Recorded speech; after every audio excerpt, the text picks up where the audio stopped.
বন্ধুরা, কয়েকদিন আগে একটা ছোট টবে একটা জবা গাছের ডাল পুঁতেছিলাম। হ্যাঁ বন্ধুরা, আর দেখুন এখন কি সুন্দর তাতে একটি জবা ফুল ফুটেছে।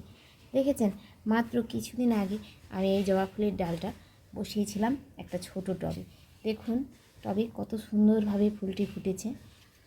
দেখেছেন, এই যে জবাটা সত্যিই কিন্তু দারুণ লাগছে। দেখুন, এভাবে আপনারা কিন্তু মাটিতে পুঁতে দিতে পারেন এবং টবে মাটি, গোবর সার সব মিশিয়ে আপনারা একটি ডাল পুঁতে দিন এবং দেখবেন এরকম সুন্দর একটি জবা ফুলের গাছ করতে পারবেন। খুব সহজেই হয় ডাল থেকে চারা। আপনাদের দেখাচ্ছি আমি কীভাবে কী পদ্ধতিতে ডালটি বসিয়েছিলাম।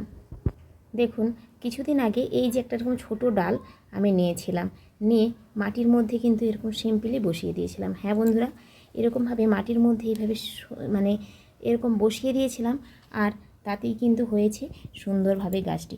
হ্যাঁ, আপনারাও চাইলে আপনারাও এরকম মাটিতে বসিয়ে দিন। শুধুমাত্র মাটিতে বসিয়ে দিলেই কিন্তু এরকম সুন্দরভাবে জবা গাছের ডালগুলো তৈরি হয়ে যায়।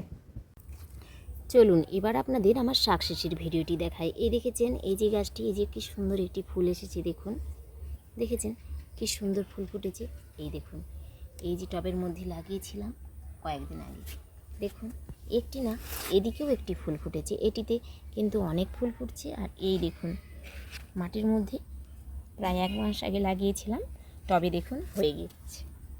আর এই দেখুন, এই যে আরও একটি গাছ দেখেছেন, এটিও এই দেখুন শুধু মাটির মধ্যে বসিয়েছি। এই দেখুন কি সুন্দরভাবে হয়ে গেছে। এখানেও দেখুন, এই যে আরেকটি টবে দেখেছেন, এগুলো আমার প্রায় মাসখানেক আগের তৈরি। হ্যাঁ, এই গাছগুলো আমি মাসখানেক আগে তৈরি করেছি এখানে।